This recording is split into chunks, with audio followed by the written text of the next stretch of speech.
سر ابھی جو معاملہ اٹھا ہے انڈیا میں، جس کے اوپر نوربو شرما کا معاملہ سامنے آیا ہے، گستاخی والا، تو یہ کہا جاتا ہے کہ فریڈم آف اسپیچ اس چیز کی اجازت دیتی ہے کہ ہم جو چاہیں کہیں اور جس کے بارے میں جو چاہے بات کریں، اور اگر ہم کسی کے بارے میں کوئی غلط الفاظ بھی لیتے ہیں تو کیا اس میں برائی ہے؟ یہ تو ہماری رائٹ ہے ہمارا، اور فریڈم آف اسپیچ اس چیز کی تقاضا کرتا ہے کہ آپ اس پہ جو چاہے آپ الفاظ استعمال کر سکتے ہیں۔ تو اس بارے میں شرعی رہنمائی کیا ہے؟ دیکھیں، میں شرعی، عقلی، فطری ہر لحاظ سے ایک بات کروں کہ آزادی اظہار رائے، فریڈم آف اسپیچ کا جو ہمارے یہاں نعرہ لگایا جاتا ہے، اس کا فلسفہ ہی یعنی بنیادی لوگوں نے ٹھیک نہیں رکھی ہوئی ہے۔ عام طور پہ اس کو جس طرح ڈسکرائب کیا جاتا ہے، یاد رکھیے گا، آزادی مناسب پابندیوں کا نام ہے، یعنی عقلی، فطری مناسب پابندیاں لگائی جائیں گی تو اس پابندیوں میں آزادی آپ کو ملتی ہے، اور آزادی کبھی بھی ایسی نہیں ہوتی جو پابندیوں سے بالا تر ہو جائے۔ اس کی مثال آپ کو دیتا ہوں کہ آپ اگر کسی ایسے ملک کی مجھے مثال دیں کہ یار وہ ملک ایسا بہترین ہے کہ ادھر چوری ڈکیتی کی وارداتیں نہیں ہوتی، سکون ہے، امن ہے،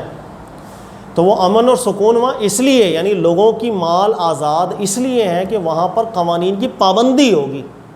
اس قوانین کی سختی سے چونکہ پابندی کر رہے ہیں وہ، اس لیے وہاں پر ایک آزادی کا ماحول پیدا ہو گیا کہ ہر بندے کا مال آزاد ہو گیا، چوری نہیں ہو رہا، ڈکیتی نہیں ہو رہا۔ تو ہمیشہ سے یاد رکھیے گا، آزادی کا جو تصور ہے وہ مناسب عقلی فطری پابندیوں کا نام ہوتا ہے، اور پابندیوں سے آزاد ہونا وہ آزادی نہیں ہوتی، وہ فساد ہو جاتا ہے۔ تو فریڈم آف اسپیچ کے حوالے سے بھی یاد رکھیے گا کہ معقول فطری عقلی شرعی پابندیاں ہونی چاہیے، جس کے بعد ہم کہہ سکتے ہیں کہ آپ کو آزادی مل گئی، اسپیچ کی آپ کو فریڈم مل گئی۔ اگر آپ بالکل آزاد ہو جائیں گے تو میں آپ سے اگر سوال کروں کہ آپ کسی کی ماں بہن کو گالی دیں اور بولیں کہ فریڈم آف اسپیچ کا سہارا لیں، آپ نہیں لے سکتے، آپ کو ہر بندہ کنڈیم کرے گا۔ آپ نازیبا گفتگو کرنے لگ جائیں، ہر بندہ آپ کو برا بھلا کہے گا۔ تو اس کا مطلب ہے کہ فریڈم آف اسپیچ جو ہے وہ بھی پابندیوں کا تقاضا کرتی ہے۔ اس چیز کو، فریڈم آف اسپیچ کو، میں کہتا ہوں کہ خاص طور پر جو اہل لوگ ہیں جن کی آواز میں رسائی ہے، وہ اس ٹاپک کو بیان کریں لوگوں کے اندر اچھے طریقے سے کہ آزادی اظہار رائے کا کیا مطلب ہے، وہ کون سی معقول پابندیاں ہیں جن کا خیال رکھ کے ہمیں آزادی رائے ملتی ہے۔ اگر ان کا خیال نہیں کیا جائے گا تو آئے دن ایسے ہی فساد سامنے آئیں گے، اس میں کوئی سر تو یہ جو معاملہ ہوا گستاخی کا، تو اس کے بارے میں ایک تو شرعی رہنمائی یہ بیان کر دیجیے کہ جو نبی پاک علیہ الصلوۃ والسلام کی بارے میں کوئی شان میں گستاخی کرے، اس کا کیا شرعی حکم ہے؟ کیا اس کو قتل کیا جائے گا؟ اور وہ تو پہلے ہی کیونکہ غیر مسلم ہے اور مسلم ملک میں بھی نہیں رہتی، تو اس حوالے سے مسلمانوں کو کیا کرنا چاہیے؟ کیا جائیں اور سارے مسلمانوں کو مشتعل کریں کہ جاؤ جا کے قتل کر دو اس کو،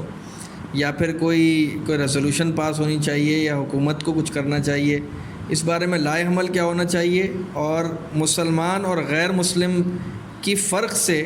ان کی سزا میں کیا تغیر آئے گا، اس کے اوپر بھی بیان کرتے ہیں۔ دیکھیں، اگر تو اسلامی حکومت ہو، یعنی ایک ایسا ملک ہے جہاں اسلامی نظام چل رہا ہے، وہاں تو اللہ تعالیٰ نے قرآن میں ایک بالکل اصول بیان کر دیا، الذین یسعون فی الارض فسادا ان یقتلوا، کہ ہر وہ شخص و زمین میں فساد کی سعی میں ملوث ہو جائے اس کو سزائے موت دی جا سکتی ہے۔ اور آگے بھی اللہ نے ارشاد فرمایا سزائے موت بھی دی جا سکتی ہیں، یا جرم کی نوعیت کے حساب سے اسے عمر قید بھی کیا جا سکتا ہے، اس کے ہاتھ اور پاؤں کو کاٹا بھی جا سکتا ہے۔ یہ تینوں سزائیں اللہ نے بیان کی، یعنی یہ جرم کی نوعیت پہ ڈیپینڈ کرے گا، جیسا جرم ہے اس حد تک سزا جا سکتی ہے، قتل تک بھی سزا جا سکتی ہے۔ تو اللہ تعالیٰ نے ایک بڑا پیارا ضابطہ بیان کر دیا کہ جو شخص زمین میں فساد کی سعی کرتا ہے، سعی کہتے ہیں ایک مسلسل اس کی ایک کاوش اور جد و جہد ہے کہ زمین میں یہ فساد رہے، ایسا کوئی بھی شخص ملے گا اس کو بالکل سزا دی جا سکتی ہے، عمر قید سے لے کر سزائے موت تک دی جا سکتی ہے۔ اب مسئلہ یہ کہ اللہ کے نبی صلی اللہ علیہ وآلہ وسلم کی یا دیگر انبیاء جتنی بھی مبارک ہستیاں ہیں جو اللہ کی طرف سے مقرر بندے ہیں، جو اس دنیا کے اندر وہ چیز بیان کر رہے ہیں جو کوئی سائنسدان بیان نہیں کرتا، کوئی بڑی سے بڑی ہستی بیان نہیں کرتی، وہ اس دنیا کے بعد کی دنیا کی باتیں کرتے ہیں، اور اس دنیا میں جو موت والی زندگی ہے اس سے نکل کر ایک ابدی زندگی کی طرف جانا ہے، اس ٹاپک کو وہ ڈسکس کرتے ہیں۔ لہذا جو موضوع ان مبارک ہستیوں کا ہے اللہ کی طرف سے مقرر کرنے کے بعد، اس موضوع کے اوپر کوئی اور شخص آتا نہیں ہے، لہذا ان کی اہمیت ہے، اللہ کے سفیر ہیں اس دنیا کے اوپر، اور جو بھی شخص ایمان رکھتا ہے ان کے نزدیک یہ بالکل ایک ایمانیات کا موضوع ہے، اس کو اگر چھیڑا جائے گا، اس کے اندر اگر فساد کی کوشش کی جائے گی اور اس سے واقعی فساد بھی ہو رہا ہوگا تو بالکل سزائے موت اس پر جاری کی جائے گی، اس میں کوئی شک نہیں ہے، وہ فساد فی الارض کا سعی ہے۔ ہاں اگر اسلامی حکومت نہیں ہے، جیسے بھائی ایک کافروں کا ملک ہے، اس کے اندر کوئی کافر ایسی حرکت کر رہا ہے، تو ظاہر ہے اس میں ایسی حکمت عملی کو اختیار کیا جائے کہ جو چیز اثر رکھے ان کو یہ باور کرانے کے اندر کہ یہ جو موضوعات ہیں کہ جس سے آپ ان ہستیوں کی اگر آپ نازیبا الفاظ کے اندر تعبیر کریں گے تو یہ اس کا ریئیکشن کیا ہو سکتا ہے، یہ کتنے ہمارے جذبات کو مجروح کرتا ہے۔ میں اس کی ایک سمپل سی مثال دوں، جیسے پچھلی حکومت میں آپ دیکھیں گے عمران خان صاحب ہیں، انہوں نے ایک انٹرنیشنلی اسلاموفوبیا کا ایک ٹاپک ہے وہ ایک ڈسکس کیا تھا، اقوام متحدہ کے اندر بھی ڈسکس کیا تھا۔ اس کے علاوہ انہوں نے اسپیشلی فرانس یا دیگر ممالک جو گستاخیاں کر رہے تھے اس حوالے سے انہوں نے اقوام متحدہ میں کوئی ریزولوشن بھی دیا تھا۔ تو یہ چیزیں ہیں، یعنی ایسا پلیٹ فارم استعمال کیا جائے جس کا اثر ہو اور یہ باور کروایا جائے ان ممالک کے سربراہان کو، ان ممالک کی عوام کو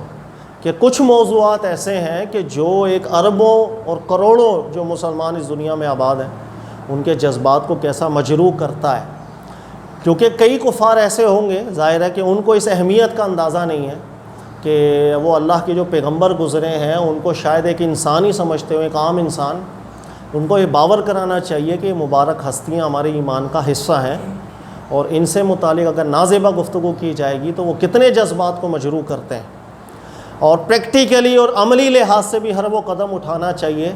کہ جو عملی لحاظ سے ان کو باور کروائے کہ یہ چیز ایک بہت بڑی اہمیت کی حامل تھی جس کی طرف آپ نے ایک قدم اٹھایا۔ جیسے ابھی عرب ممالک کو آپ دیکھا جائے انہوں نے بائیکاٹ کرنا شروع کر دیا،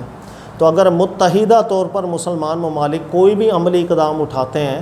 جس سے واضح طور پر ایک معیشت کا جھٹکا لگے، تو ظاہر ہے جو کفار ہیں ان میں بیشتر ایسے ہیں کہ جن کا آخرت پر ایمان ہوتا ہی نہیں ہے،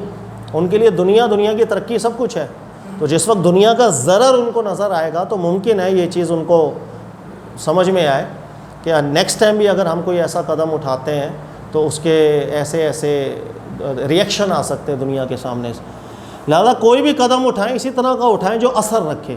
اگر بے اثر اقدامات اٹھانا شروع کر دیں گے اس کا کوئی فائدہ نہیں۔ مثلا میں اپنے ملک کے اندر عام جو لوگوں کے رستے ہیں اس کے اندر جلوس نکالوں اور مسلمانوں کی املاک کو نقصان دہ کرنا شروع کر، گاڑیاں جلانا شروع کر دوں، یہ اتنے بے اثر اقدامات ہوں گے کہ جس کا کوئی فائدہ نہیں۔ میں اپنے ہی لوگوں کا نقصان کر رہا ہوں، کس کو باور کروا رہا ہوں؟ نقصان تو اپنا کر رہا ہوں۔ عملی اقدامات ایسے ہونے چاہیے کہ ان کفار جو ممالک ہیں ان کے سربراہان جو ہیں ان تک ایک اثر جائے، ایک مؤثر پیغام جائے کہ یہ چیز کتنی اہمیت کا حامل ہے۔ یہ سارا معاملہ جو ہوا ہے نورپور شرما والا، اس کا میں ایک کلپ دیکھ رہا تھا انٹرویو میں، وہ کہہ رہی ہے کہ بھائی میں اپنے پاس سے یہ بات نہیں کہہ رہی، یہ بلکہ ان کی کتابوں میں، مسلمانوں کی حدیثوں کی بڑی کتابوں میں موجود ہے کہ 6 سال کی عمر میں نکاح کیا اور 9 سال میں رخصتی کی، اگر مجھ سے کوئی غلطی ہوئی ہے تو مجھے بتا دیں، میں دکھا دیتی ہوں ان کی کتاب سے یہ مسئلہ، اور اگر ایسا نہیں ہے تو ان کے اگر بڑے مجھ سے کہیں گے تو میں اس پہ معافی مانگنے کے لیے بھی تیار ہوں۔ تو وہ تو یہ بات کر رہی ہے۔ اب دیکھیں سب سے بڑی بات یہی ہے کہ اگر آپ کسی کی مذہبی کتاب کے حوالے سے کامنٹس کرنا چاہ رہے ہیں تو ان کے ایکسپرٹس کو آپ نے پڑھنا ضروری تھا، تو آپ ضروری نہیں ہے کہ ہر وہ کتاب جو مذہبی ٹائٹل کے نام سے چل رہی ہے اس میں آنے والی ہر بات بھی آپ کے دین میں ثابت ہو، چاہے اس کا تعلق بخاری ہو، مسلم ہو، ترمذی ہو، کوئی بھی کتاب۔ کتاب اللہ کی کتاب ہے جس کی ہر بات اللہ کی طرف سے ہے 100% طور پر۔ اس کے علاوہ بخاری ہے، مسلم ہے، وہ سب ایک انسانوں کی کاوش ہے، علماء کی کاوش ہے، اس میں کئی باتیں ٹھیک ہیں، کئی غلط بھی ہیں۔ لہذا اس کا یہ کہنا کہ ایک بڑی کتاب کے اندر یہ بات آئی ہے لہٰذا بڑی کتاب میں آنا انف نہیں تھا، یہ دیکھتے کہ اس پر علماء کرام نے آبجیکشنز کیے ہیں یا نہیں کیے ہیں۔ دیکھو بخاری کے اندر ایک تو یہ جو موضوع ہے نا کہ شادی کے وقت اللہ کے نبی علیہ الصلوۃ والسلام کی جب عائشہ صدیقہ سے ہوئی اس وقت ام المومنین کی عمر کیا تھی، اس موضوع پہ خاص میرا ایک کلپ بھی موجود ہے اور وہ ڈسکرپشن کے اندر انشاءاللہ میں وہ ڈال بھی دوں گا، آپ دیکھیے گا۔ میں نے تفصیل سے بیان کیا کہ اہل علم کا اس میں اختلاف رہا ہے، اور یہ جو روایت بخاری کی آئی ہے اس روایت کے متن پہ بھی اعتراضات رہے ہیں اور بنتے بھی ہیں اعتراضات، اس لیے کہ بخاری میں اور بھی کئی روایتیں جس کے متن پہ اعتراضات بنتے ہیں، تاریخی اعتراضات بنتے ہیں، سائنسی اعتراضات بنتے ہیں۔ تو انسان کی جو کاوش ہے اس کو اتنا ہی رکھنا چاہیے۔ یہ اللہ کے نبی علیہ السلام نے کوئی کتاب نہیں لکھوائی تھی، لہٰذا اس کی کسی بھی بات پہ آبجیکشن ہو سکتا ہے اور علماء نے کیا بھی، لہٰذا اس کو یہ سوچنا چاہیے تھا کہ وہ کسی کتاب کا حوالہ دے رہی ہیں وہ بات اسٹیبلشڈ ہے ہمارے دین کے اندر یا نہیں ہے۔ ہاں میں اتنا کہہ سکتا ہوں کہ چونکہ ہمارے یہاں پر جو بعض کم علم مبلغین ہیں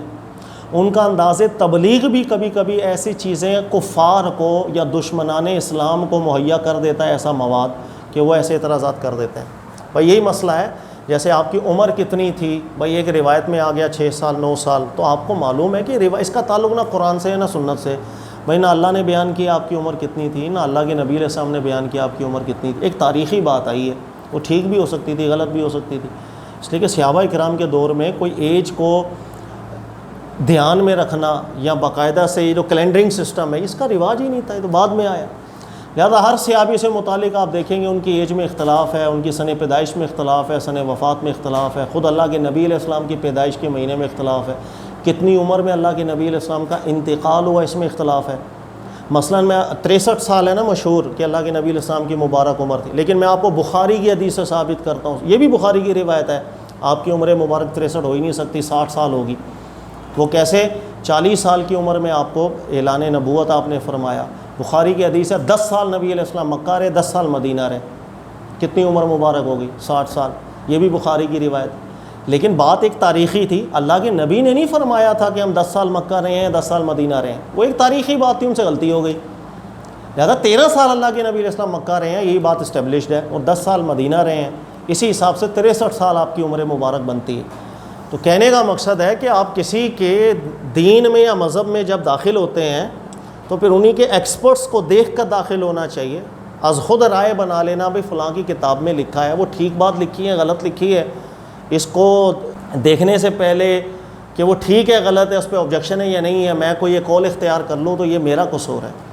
یا ان مبلغین کا بھی ہے جو ٹھیک انداز کے اندر ایسے مسئلے لوگوں کو بیان نہیں کر پاتے۔ اس میں اب نورپور شرما کے لیے کیا حکم ہوگا کہ وہ کہہ رہی ہے میں اگر میری اصلاح کرتے ان کے عالم بتاتے مجھے کہ ایسا نہیں ہے غلط ہے، میں اس پہ معافی مانگنے کے لیے تیار ہوں، لیکن اب جو احتجاج لوگ کر رہے ہیں وہ بولیں گے کہ یہ ڈر سے کر رہی ہے، پہلے کی اس بات یہ اللہ جانے۔ دیکھیں ہمیں کیا ہے کہ جو انداز اس نے اختیار کیا انداز اچھا نہیں تھا، سیدھی سی بات ہے، وہ انداز بالکل اچھا نہیں تھا، اور ہم بالکل اجازت بھی نہیں دے سکتے ہیں کہ ایسا انداز آپ کے مذہبی حوالے سے رکھیں۔ ہمارے دین کو دیکھیں، اللہ کا کلام ہے اور اتنا نفیس ہے، اللہ نے ضابطہ بیان کیا قرآن پاک میں، دیکھیے گا لا تسبوا الذین یدعون من دون اللہ فیسبوا اللہ عدوا بغیر علم۔ اللہ نے فرمایا جھوٹے خداؤں کو گالی نہ دو، سب کہتے ہیں برا بلا کہنا گالی دینا، جھوٹے خداؤں کو برا بلا یا گالی نہ دو، فیسبوا اللہ عدوا بغیر علم، وہ سچے خدا کو بدلے میں برا بلا کہیں گے گالی دیں گے۔ اللہ نے قرآن پاک میں منع فرمایا کہ جھوٹے خداؤں کو گالی نہ دو، برا بلا نہ کہو، وہ بدلے میں سچے خدا کو گالی دیں گے برا بلا کے۔ تو ہماری تربیت، ہمارا دین، ہمارا قرآن اس طرح انداز میں کرتا ہے کہ جب آپ کسی کی مذہبی شعار کی باتیں ہوں گی تو اس کو جب برے الفاظ سے تعبیر کریں گے تو بدلے میں سامنے بھی وہی آئے، برا ہی آئے گا، برے کا بدلہ برا ہی آئے گا۔ یہی تربیت ہمیں کی گئی ہے کہ ہم لوگوں کے عقائد کی اصلاح بھی کریں گے، سب کچھ کریں گے، لیکن زبان سے گالم گلوچ کرنا، جھوٹے خداؤں کی چاہے نہیں، اس کی اجازت ہمیں قرآن پاک نے نہیں دی۔ اس لیے کہ جب آپ زبان کو اس انداز میں لے آتے ہیں کہ جو توہین پر مشتمل ہوتی ہے تو بدلے میں پھر توہین ہی ہوگی۔ پھر اگر آپ جھوٹی بات کی توہین کر رہے ہیں وہ سچی بات کی توہین کر دیں گے۔ لہذا یہ جو اخلاقیات اللہ نے ہمیں سکھائی ہیں یہ ایک فطری ہے، یہ ایک فطری اخلاق ہے۔ یہ ایسا نہیں ہے کہ مسلمان ہوگا تو یہ بات سمجھ میں آئے گی کہ آپ کسی کے مذہبی حوالے سے گالم گلوچ کی زبان استعمال نہ کرو، وہ آپ کے لیے سچی باتوں کے لیے گالم گلوچ کی لینگویج یوز کریں گے۔ یہ ایک عقلی آنے والی بات۔ یہ جو اخلاق اللہ نے سکھائے ہیں یہ ہمیں لوگوں کو کنونس کرنا پڑے گا کہ آپ دینی حوالے سے جب کہ گفتگو کریں تو اس چیز کا خیال رکھیں کہ یہ گفتگو کسی کے جذبات کو مجروح کر رہا ہے یا نہیں کر رہا ہے۔ یہ کبھی کبھی ایسا ہوتا ہے کہ ایک اعتراض ہی صحیح، لیکن کسی کے جذبات کے لیے وہ اعتراض گالی سے بھی بڑھ کر ہوتا ہے۔ جب تک ہم ان چیزوں کو نہیں سیکھیں گے یہ مسئلے دنیا میں ختم نہیں ہو سکتے، ہوتے چلے جائیں۔ ہمیں باور کروانا پڑے گا حکومتی سطح پر بھی، اعلیٰ سطح پر بھی، جس کے پاس جتنا اقتدار ہے اس حساب سے کہ یہ چیز کتنی اہمیت کی حامل ہے مسلمانوں کی۔ اچھا سر، تو ان تمام معاملات کو دیکھ کر اب وہ جب کہہ رہی ہے کہ میں توبہ کرنے کے لیے تیار ہوں، میں اگر کوئی میری اصلاح کرتا ہے تو اس معاملے میں، تو اب اس بارے میں اس کا شرعی حکم کیا بنتا ہے؟ اس کو سزا دی جائے گی نورپور شرما کو، یا تو اس کے توبہ کرنے پہ معاف کر دیا جائے گا؟ بیٹا سزا مطلب اگر ہم حد بولیں تو وہ تو اسلامی نظام حکومت میں ہوتا ہے نا، یا جہاں اسلامی نظام حکومت چل رہا ہو وہاں اسلامی حدود قائم کی جاتی ہیں۔ جہاں نظام اسلامی ہی قائم نہ ہو کفار کی حکومت ہو تو وہاں پر تو ہم سزا تو نہیں، ہم حد تو جاری نہیں کر سکتے نا، حد تو حاکم جاری کرتا ہے۔ ہاں اتنا یہ سب سے پہلے وہ معافی مانگے، معافی مانگنے کا مطالبہ بھی کرنا چاہیے کہ مسلمانوں کے جذبات مجروح ہوئے ہیں، اور وہ معافی اگر مانگتے ہیں پھر ان کے قوانین کے حساب سے اگر کوئی ایسا قانون ہو کہ جو کسی کے مذہبی جذبات کو ابھارے، ایک فساد کی فضا پیدا کرے، تو اگر ان کے قانون میں اس کی کوئی سزا ہو تو اس سزا کا مطالبہ کرنا چاہیے کہ آپ اپنے قانون کے حساب سے کم اس کو سزا تو دیں۔ لیکن اگر میں بولوں کہ کفار کی حکومت ہے، نظام کفار کا ہے، میں اسلامی حدود وہاں قائم کر دوں، کیسے؟ میں نہیں کر سکتا۔ اسلامی نظام کے احکامات وہ اسلامی حکومت کے اندر ہی جاری ہوں۔ ہاں اگر کسی ملک کو اسلام نے غالب کر لیا، وہاں اسلامی نظام قائم ہو گیا، پھر وہاں اسلامی احکامات جاری ہوں، وہ الگ بات۔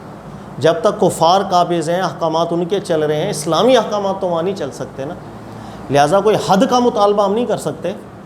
وہ حاکم دے گا۔ ہم اس پہ مطالبہ کر سکتے ہیں کہ وہ معافی مانگے، اپنے بیان سے رجوع کرے، مسلمانوں کے جذبات مجروح ہوئے ہیں، اس سے رجوع کرے۔ اور اگرچہ وہ روایت بخاری کی ہے لیکن اس سے متعلق علماء کے کامنٹس کیا ہیں اس کو اچھی طریقے سے مطالعہ کرے تاکہ اس کا بھی یہ شبہ نکل جائے، اور ان کے قوانین کے حساب سے اگر کوئی قانون لاگو ہوتا ہے اس پر وہ جاری کیا جائے، اس کا مطالبہ کیا جائے۔ اگر وہ پاکستان ملک کے اندر ایسا کوئی عمل ہوتا ہم اس کے لیے الگ مطالبہ کرتے، وہ الگ بات۔ کافر ملک میں کافروں کی حکمرانی کے اندر ایسا کوئی کام ہوگا تو میں اسلامی سزا اس پہ جاری کرنے کا مطالبہ نہیں کر سکتا۔